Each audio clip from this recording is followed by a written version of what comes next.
সহিংসতায় আহতদের চিকিৎসায় সব করবে সরকার। ঢাকা মেডিকেল আহতদের খোঁজ খবর নিলেন প্রধানমন্ত্রী। সন্ত্রাস, জঙ্গি এবং মানুষের হত্যা কিন্তু সম্পূর্ণ জঙ্গি কাজ। চিকিৎসার জন্য যা যা প্রয়োজন সরকার করে যাচ্ছে এবং করবে। অন্তত তাদের আয় রুজির ব্যবস্থা যাতে হয় সেটাও আমরা করব। দল মত নির্বিশেষে সকলের জন্যই আমি কাজ করি। জঙ্গিবাদ আর এর হাত থেকে যেন মানুষ মুক্তি পায়। শেখ হাসিনা জড়িতদের খুঁজে বের করতে সহযোগিতা চাইলেন দেশবাসীর। দেখছিলেন প্রধান শিরোনাম। রাতের সময় সঙ্গে আছি আমি গোলাম রাব্বি। এবার অন্যান্য শীর্ষ সংবাদ। নাশকতায় নিজেদের দায় এড়াতেই আন্তর্জাতিক তদন্ত চায় বিএনপি, বললেন ওবায়দুল কাদের। ব্লক রেড দিয়ে চলছে বিরোধী ধরপাকড়, মির্জা ফখরুলের বিবৃতি। সারা দেশে স্বাভাবিক হচ্ছে জনজীবন। রাজধানীতে 9 ঘন্টা কারফিউ শিথিলে ছুটির দিনেও বাড়ে মানুষ ও যানবাহন চলাচল। সহিংসতায় নিহতদের স্মরণে মসজিদে মসজিদে দোয়া। এবং প্যারিস অলিম্পিক উদ্বোধনের আগে ফ্রান্সে দ্রুতগতির রেল নেটওয়ার্কে সিরিজ হামলা, বন্ধ ট্রেন চলাচল, শিডিউল বিপর্যয়ে ভোগান্তিতে 8 লাখ যাত্রী, নিরাপত্তা জোরদার।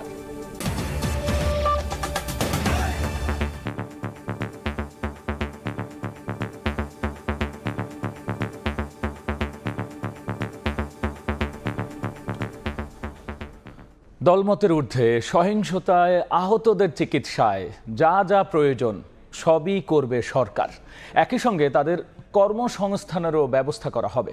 বিকেলে ঢাকা মেডিকেল কলেজ হাসপাতালে আহতদের খোঁজ খবর নিয়ে একথা বলেছেন প্রধানমন্ত্রী শেখ হাসিনা।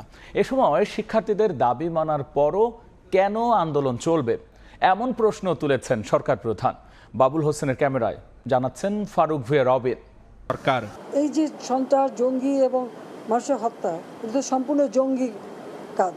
চিকিৎসার যেখানে মানুষের সেবা সেখানেও আঘাত হানা, এর থেকে জঘন্য কাজ আর কিছু হয় না। চিকিৎসার জন্য যা যা প্রয়োজন সরকার করে যাচ্ছে এবং করবে। চিকিৎসা শেষে তাদেরকে অন্তত তাদের আয় রুজির ব্যবস্থা যাতে হয় সেটাও আমরা করব। কাজে আমি মানুষকে মানুষ হিসেবে দেখি। এখানে দল মত নির্বিশেষে সকলের জন্যই আমি কাজ করি। আমি তো জানি মানুষের হারানোর বেদনা কি, আমার থেকে আর কেউ বেশি চায় না। আমি চাচ্ছিলাম দেশের শান্তি থাকবে, দেশের মানুষের উন্নতি হবে, দেশের মানুষ সুন্দরভাবে বাঁচবে। শিক্ষার্থীদের সব দাবি মানার পরও আন্দোলনের আর কি যৌক্তিকতা থাকতে পারে সে প্রশ্ন রাখেন সরকার প্রধান। আমরা তো সব দাবি মেনেই নিয়েছি, তারপরে আবার কেন, সেটাই আমার প্রশ্ন। এটাকে জঙ্গিবাদকে সুযোগ করে দেওয়ার জন্য?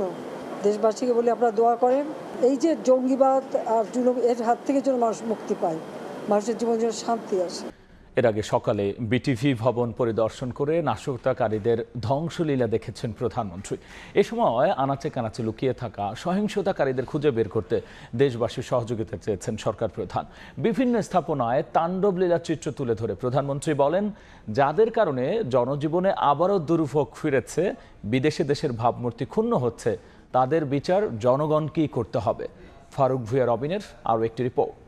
একদিকে হত্যাকাণ্ড, একদিকে জ্বালাও পোড়াও। এবারে তারা গান পাউডার ব্যবহার করেছে এবং নিমিষে সব পুরো একবারে ছাই। সারা বাংলাদেশ থেকে এই সন্ত্রাসী এবং বিএনপি, জামাত, বিশেষ করে শিবির, তারা ঢাকায় এইভাবে আক্রমণ করেছে ওই কোটা বিরোধী আন্দোলনের সূত্র ধরেই। এ সময় দেশের আনাচে কানাচে লুকিয়ে থাকা নাশকতাকারীদের আইনের আওতায় আনতে জনগণের সহযোগিতা চান শেখ হাসিনা। যাদের জন্য এই দুর্ভোগ, যাদের জন্য আজকে বিদেশে বাংলাদেশের ভাবমূর্তি নষ্ট হচ্ছে, আমি তাদের বিচারের ভার এদেশের জনগণের উপরেই দিয়ে যাচ্ছি। তাদের বিচার জনগণকেই করতে হবে। যারা এসবের সাথে জড়িত সারা বাংলাদেশের আনাচে কানাচে যে যেখানে আছে তাদের খুঁজে বের করুন এবং তাদের শাস্তির ব্যবস্থা করার জন্য সহযোগিতা করুন। প্রধানমন্ত্রী বলেন, লন্ডন থেকে এখনো উস্কানি দেওয়া হচ্ছে প্রবাসীদের, যার ফলে ক্ষুণ্ণ হচ্ছে দেশের ভাবমূর্তি, ঝুঁকিতে পড়ছেন প্রবাসীরা। আরও দুঃখের বিষয় হলো লন্ডন থেকে নির্দেশ যায় যেখানে যেখানে বাঙালি আছে সেখানে সেখানে আন্দোলন করতে হবে। আর এই আন্দোলন করতে যে তাদের অবস্থাটা কি, লন্ডনে বিএনপির 3 নেতাকে গ্রেপ্তার করেছে, ইউএইতে 57 জনকে গ্রেপ্তার করেছে, সৌদি আরবে সেখানেও মিছিল করতে গেছে। আপনারা জানেন সৌদি আরবে কখনো মিছিল করতে পারে না, সেখানে 20 জনকে গ্রেপ্তার করেছে। এখনও আরও অনেক জায়গায় টেলিফোন করে বলছে ওখানে আন্দোলন করো। তাহলে যেটা করা মানে কি আমাদের দেশের ভাবমূর্তি শুধু নষ্ট না, যারা কোনো কাজ করে খাচ্ছে তাদের রুজি রোজগারও তো নষ্ট হয়ে যাবে। কোটা আন্দোলন নিয়ে নিজের বক্তব্য বিকৃত করা হয়েছে বলেও জানান সরকার প্রধান। একটা জিনিস আমি লক্ষ্য করলাম, ওই মুক্তিযোদ্ধা এবং মুক্তিযোদ্ধা পরিবার বা মুক্তিযোদ্ধার দিকে যেন তাদের বেশি মানে একটা ক্ষোভ। আমার একটা কথা নিয়ে তারা কিছু কতদিন প্রতিবাদ করলো, কি কথা বলেছিলাম আমি, আমার কথাটাকে বিকৃত করা হয়েছিল। তাদের স্লোগানটা কি, তুমি কে আমি কে, রাজাকার রাজাকার, তোমার বাবা আমার বাবা, রাজাকার রাজাকার। তার মানে তারা নিজেদেরকেই রাজাকার হিসেবে পরিচয় দিল। আমি তো তাদের রাজাকার বলিনি। মিথ্যাচার আর অপপ্রচারে যেন দেশবাসী বিভ্রান্ত না হয় সে বিষয়েও সতর্ক করেন প্রধানমন্ত্রী। ফারুক ভিয়া, রবিন, সময় সংবাদ, ঢাকা। নাশকতায় নিজেদের দায় এড়াতেই বিএনপি আন্তর্জাতিক তদন্ত চায় বলে মন্তব্য করেছেন আওয়ামী লীগের সাধারণ সম্পাদক ওবায়দুল কাদের। ধানমন্ডিতে দলীয় সভাপতির রাজনৈতিক কার্যালয়ের সংবাদ সম্মেলনে তিনি এমন দাবি করেন। এদিকে বিএনপির মহাসচিব মির্জা ফখরুল ইসলাম আলমগীর এক বিবৃতিতে অভিযোগ করেছেন, ব্লক রেড দিয়ে তাদের দলের নেতাকর্মীদের ধরপাকড় করা হচ্ছে। শুক্রবার ধানমন্ডিতে দলীয় সভাপতির রাজনৈতিক কার্যালয়ে সংবাদ সম্মেলনে আওয়ামী লীগ সাধারণ সম্পাদক ওবায়দুল কাদের বলেন, দায় এড়াতেই আন্তর্জাতিক তদন্তের দাবি করছে বিএনপি। বিএনপি সবসময় দেশের উপর, দেশের জনগণের উপর আস্থা না রেখে বিদেশি প্রভুদের উপর ভর করে রাজনীতি করে। এক্ষেত্রেও তাদের সন্ত্রাস চরিত্র উন্মোচিত হওয়া, সেটা থেকে দায় মুক্তির জন্য তারা বিদেশিদের হস্তক্ষেপ দাবি করছে। এদিন দুপুরে জাতীয় প্রেস ক্লাবে এক আলোচনায় আওয়ামী লীগের যুগ্ম সাধারণ সম্পাদক ও পররাষ্ট্রমন্ত্রী ডক্টর হাসান মাহমুদ দাবি করেন, লন্ডন থেকে নির্দেশনায় দেশব্যাপী সহিংসতা চালানো হয়। আজকে রাষ্ট্র আক্রান্ত এবং এই রাষ্ট্রের উপর হামলা তারেক রহমানের নির্দেশে হয়েছে। আমির খসরু মাহমুদ চৌধুরী কিভাবে নির্দেশ দিচ্ছে তাদের তরুণ নেতাকর্মীদের যে এখানের মধ্যে ঢুকে পড়ো, তোমরা এঙ্গেজ হও। এটি কোনো রাজনৈতিক দল? আমাদের কাছে পুলিশ তদন্ত করছে, যারা পিটিয়ে মানুষ হত্যা করে ঝুলিয়ে রেখেছে প্রত্যেকের বিচার হবে। এদিকে বিএনপি মহাসচিব মির্জা ফখরুল ইসলাম আলমগীর এক বিবৃতিতে অভিযোগ করেন, গুমের সংস্কৃতি চালু রেখে মানুষের মনে ভীতি সঞ্চার করেছে সরকার। রাষ্ট্রীয় বাহিনীকে ব্যবহার করে ব্লক রেড দিয়ে ৩,০০০ বিএনপি নেতাকর্মী ও শিক্ষার্থীকে গ্রেফতার করা হয়েছে বলেও দাবি তার। সহিংসতা এবং শিক্ষার্থী সাধারণ মানুষ হত্যার দায় নিয়ে সরকারকে পদত্যাগের আহ্বানও জানান মির্জা ফখরুল। এই বিবৃতিতে তিনি দ্রুত কারফিউ প্রত্যাহারেরও দাবি জানান। আহমেদ সালেহীন, সময় সংবাদ, ঢাকা। দেশের মানুষকে জিম্মি করে সরকার পতনের জন্যই বিএনপি জামাত সহিংসতা করেছে বলে মন্তব্য করেছেন আওয়ামী লীগের সভাপতি মণ্ডলীর সদস্য অ্যাডভোকেট কামরুল ইসলাম এমপি। বিকেলে কেরানীগঞ্জ মডেল থানা আওয়ামী লীগের ত্রাণ বিতরণ কর্মসূচিতে এই কথা বলেছেন কামরুল ইসলাম। এ সময় তিনি অভিযোগ করেছেন, কোটার সংস্কার আন্দোলনে ভর করে বিএনপি জামাত তাণ্ডব লীলা চালিয়েছে। এই অপশক্তিকে রুখে দিতে জনগণের প্রতি তিনি আহ্বান জানিয়েছেন।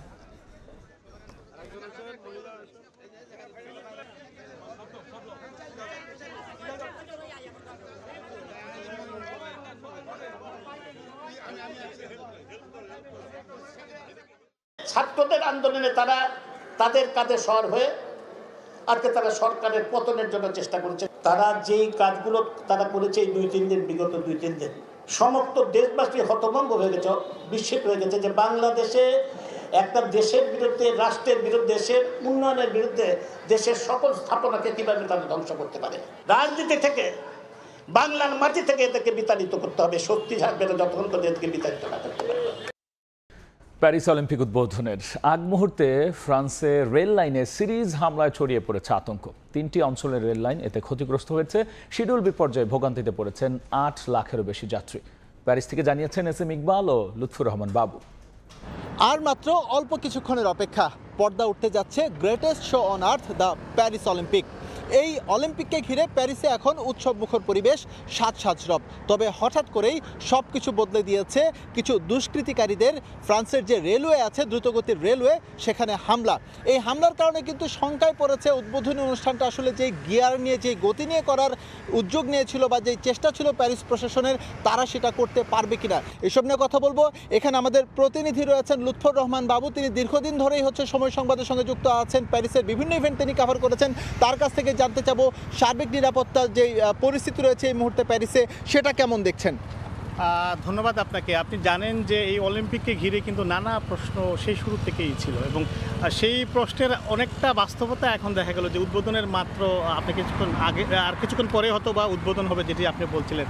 তার আগে যে দেশের বিভিন্ন অঞ্চলে নাশকতাকারীরা রেলের বিভিন্ন জায়গায় যে নাশকতা করেছেন কিংবা অগ্নিসংযোগের যে ঘটনা ঘটেছে, সেটি কিন্তু আসলে নিরাপত্তাকে একটা প্রশ্নের মধ্যে এনে দিয়েছে। যদিও আমরা রাজধানী প্যারিসের আনাচে কানাচে বলা চলে আমরা নিরাপত্তা রক্ষীদের উপস্থিতি দেখতে পাচ্ছি, এবং এই ঘটনার পরপরই কিন্তু এখানে নিরাপত্তা ব্যবস্থাও বাড়ানো হয়েছে।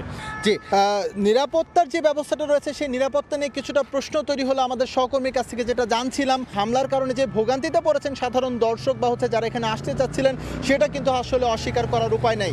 এখন দেখার বিষয় হচ্ছে এই প্রতিবন্ধকতাগুলোকে পাশ কাটিয়ে কতটা জাঁকজমকপূর্ণ ওপেনিং করতে পারে প্যারিস প্রশাসন। প্যারিস থেকে SM ইকবাল, সময় সংবাদ, ফ্রান্স। সারা দেশের স্বাভাবিক হতে শুরু করেছে জনজীবন। রাজধানীতে 9 ঘন্টা কারফিউ শিথিলে ছুটির দিনেও বাড়ে মানুষ ও যানবাহন চলাচল। এদিকে আগামীকালও ঢাকা, নরসিংদী, নারায়ণগঞ্জ ও গাজীপুরে সকাল 8টা থেকে বিকেল 5টা পর্যন্ত কারফিউ থাকবে শিথিল। রাজধানীর বিভিন্ন সড়ক ঘুরে বিষয়ে আরও জানিয়েছেন দিন মোহাম্মদ সাব্বির। আজ শুক্রবার, সাপ্তাহিক ছুটির দিন, তবে ভিন্ন চিত্র রাজধানীর সড়কগুলোতে। অন্য সব কর্মব্যস্ত দিনের মতোই আজও তীব্র যানজট এবং যানবাহনের ব্যাপক উপস্থিতি রাজধানীর প্রায় প্রতিটি সড়কেই। অন্য সময়গুলোতে, সাপ্তাহিক ছুটির দিনে রাজধানীর সড়কগুলোতে খানিকটা স্বস্তি ফিরলেও আজ ভিন্ন চিত্র লক্ষ্য করা গেছে। বিগত 2 দিনের মতোই কারফিউ শিথিল করা হলে রাজধানীর সড়কগুলোতে কর্মব্যস্ত মানুষের উপচে পড়া ভিড় লক্ষ্য করা যায়। শুক্রবার সকাল থেকে রাজধানীর প্রায় প্রতিটি সড়কেই যানবাহনের ব্যাপক উপস্থিতি। একই সঙ্গে কর্মজীবী, শ্রমজীবী মানুষ এবং ব্যবসায়ী যারা রয়েছেন তাদের উপস্থিতি আমরা লক্ষ্য করেছি। আজকে একটু ফাঁকা মনে করছে, তাই সবাই দৌড়াদৌড়ি করতেছে, যার যার গন্তব্যস্থলে যাইতেছে। ব্যাটারি দেয় বাইরেছি, খাওয়ার লেগে বাইরেছি, 4-5 ছেলে মেয়ে আছে, এগুলো খাওয়ার না নিতে আমরা চলমু কামনি। শুক্রবারে এতটা জ্যাম থাকে না, রাস্তা পুরো ফাঁকা থাকে, কিন্তু আজকে অনেক জ্যাম। এখানে কর্তব্যরত আইন শৃঙ্খলা বাহিনীর সদস্যদের সঙ্গে আমরা কথা বলেছি। তারা যেমনটি জানিয়েছেন যে অন্যান্য সময় সাপ্তাহিক ছুটির দিনে রাজধানীর সড়কগুলোতে যানবাহনের উপস্থিতি খানিকটা কম থাকলেও আজকে আসলে তীব্র যানজট এবং যানবাহনের ব্যাপক উপস্থিতি লক্ষ্য করা গেছে। যেটুকু সময় কারফিউ শিথিল থাকে সেই সময়টুকু মানুষ তার প্রয়োজনীয় কার্যক্রম সারার জন্য তাড়াহুড়া করে বের হয়, তাড়াহুড়া করে ঢোকার জন্য বাসায়। এই জন্য এখন অল্প সময়ের জন্য একটু চাপটা বেশি গাড়ির। পরিবহন চালক, পথচারী এবং যাত্রী সাধারণ যেমনটি বলেছেন যে বিগত কয়েকদিনের অস্থিরতা, কারফিউ সহ নানা কারণে তাদের যে ক্ষতি হয়েছে সেই ক্ষতি পুষিয়ে নেওয়ার জন্যই এই সাপ্তাহিক ছুটির দিনে তারা আসলে পথে নেমে এসেছেন। তো এই ছিল আমার কাছে সর্বশেষ। দিন মোহাম্মদ সাব্বির, সময় সংবাদ, ঢাকা।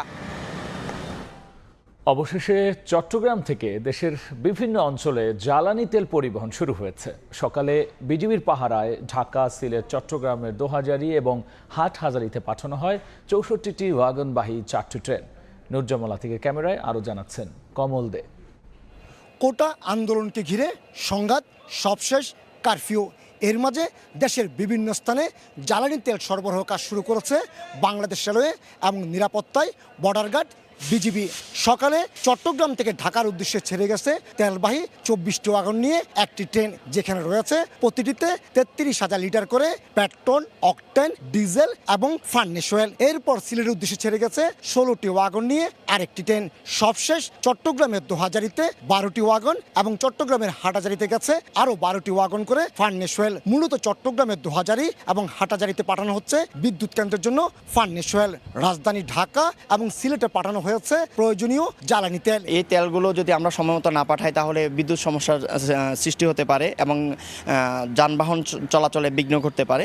অপরদিকে বিজিবির পক্ষ থেকে ব্যাপক নিরাপত্তা ব্যবস্থা নেওয়া হয়েছে এইসব তেলবাহী ওয়াগন যাতে গন্তব্যে পৌঁছাতে পারে। জনজীবন সচল রাখার জন্য তেলবাহী ওয়াগনগুলো দেশের বিভিন্ন গন্তব্যস্থলে বিজিবি কঠোর নিরাপত্তার মাধ্যমে পৌঁছে দিচ্ছে। চট্টগ্রামের তেল বিপণনকারী প্রতিষ্ঠান পদ্মা, মেঘনা, যমুনা থেকে এসব জ্বালানি তেল সরবরাহ করা হচ্ছে সারা দেশে। গত কয়েকদিন ধরে জ্বালানি তেল সরবরাহ বন্ধ থাকায় জনজীবন অনেকটা বিপর্যস্ত হয়ে পড়েছিল। কমল দে, সময় সংবাদ, চট্টগ্রাম। কোটা সংস্কার আন্দোলন ঘিরে সারা দেশে সহিংসতায় নিহতদের আত্মার মাগফিরাত এবং আহতদের সুস্থতার জন্য মোনাজাত ও দোয়া করা হয়েছে। জুমার নামাজ শেষে মুসল্লিরা বিশেষ এই দোয়ায় অংশ নেন। সরকারের পক্ষ থেকে প্রতিটি মসজিদে অনুষ্ঠিত হয় এই দোয়া। রোববার দেশের সব মন্দির, প্যাগোডা ও গির্জায় অনুষ্ঠিত হবে বিশেষ প্রার্থনা। শুক্রবার জুমার নামাজ শেষে গত কয়েকদিনের সংঘর্ষে নিহতদের আত্মার মাগফিরাত ও আহতদের সুস্থতা কামনায় দেশের প্রতিটি মসজিদে অনুষ্ঠিত হয় দোয়া মোনাজাত। সরকারের পক্ষ থেকে আয়োজিত দোয়ায় অংশ নেন সর্বস্তরের মুসল্লি। সংকট কাটিয়ে ধীরে ধীরে দেশের পরিস্থিতি স্বাভাবিক হওয়ায় সন্তুষ্টি প্রকাশ করেন মুসল্লিরা। দোয়া করছি আল্লাহর কাছে তাদের জন্য জান্নাতবাসী করুক। যারা আজকে দেশের প্রতি অরাজকতা করেছে তাদের প্রতি আমরা ধিক্কার জানাই। আমার দেশে যেন শান্তি থাকে। আগামী রোববার দেশের সব মন্দির, প্যাগোডা ও গির্জায় সুবিধামতো সময়ে অনুষ্ঠিত হবে প্রার্থনা। রাশেদ বাপ্পি, সময় সংবাদ, ঢাকা।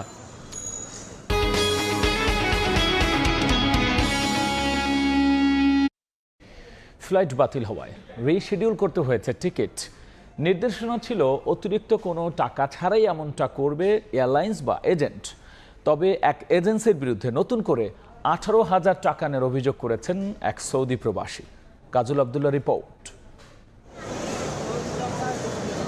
সম্প্রতি মাইক্রোসফটের ক্লাউড সিস্টেমে ত্রুটি ও দেশের ইন্টারনেট সেবা বন্ধ থাকায় একে একে বাতিল হয় 11টি ফ্লাইট। তবে গত 3-4 দিনে বিভিন্ন ফ্লাইটে অগ্রাধিকার ভিত্তিতে এইসব যাত্রীদের গন্তব্যে পাঠায় এয়ারলাইন্সগুলো। প্রবাসী মন্ত্রণালয়ের নির্দেশনা ছিল বাতিল ফ্লাইটের কোনো যাত্রীর টিকিট রিশিডিউল করতে লাগবে না অর্থ। কিন্তু সংকট পরিস্থিতিতেও রেমিটেন্স যোদ্ধার পকেট কাটতে দ্বিধা করেনি রিক্রুটিং এজেন্সি।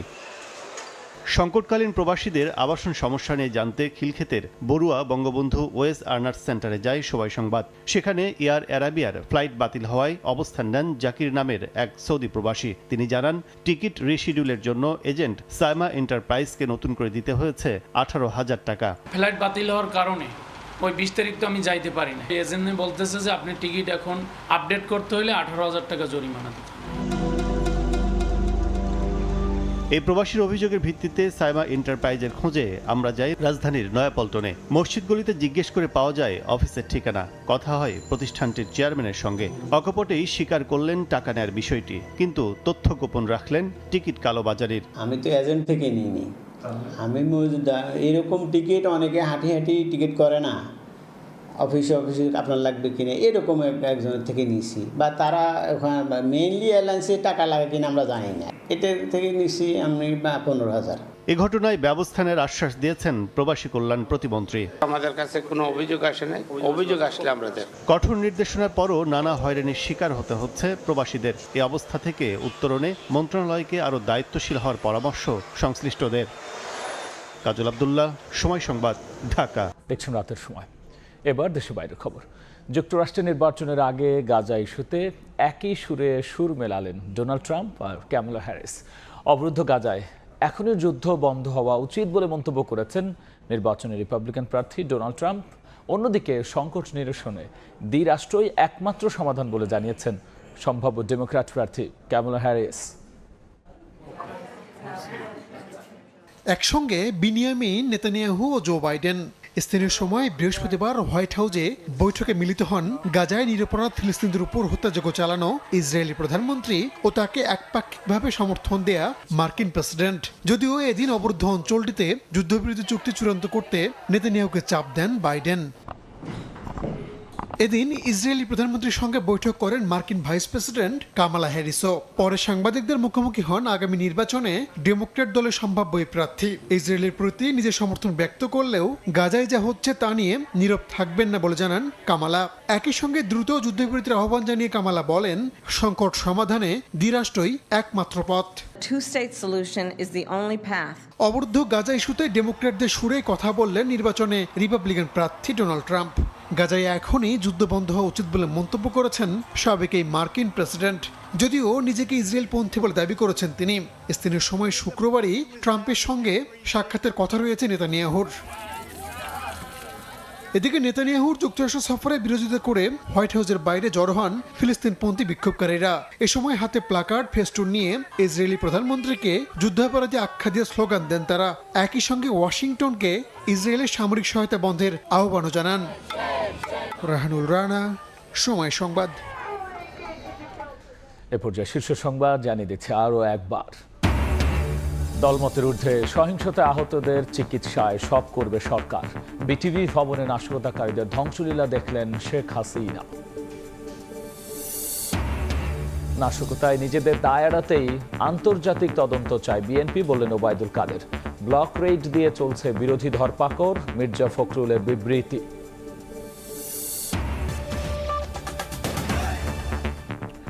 এ ছিল আমার কাছে থাকা রাতের সময়। এরপর দেখবেন সম্পাদকীয়। সঙ্গেই থাকুন সময়।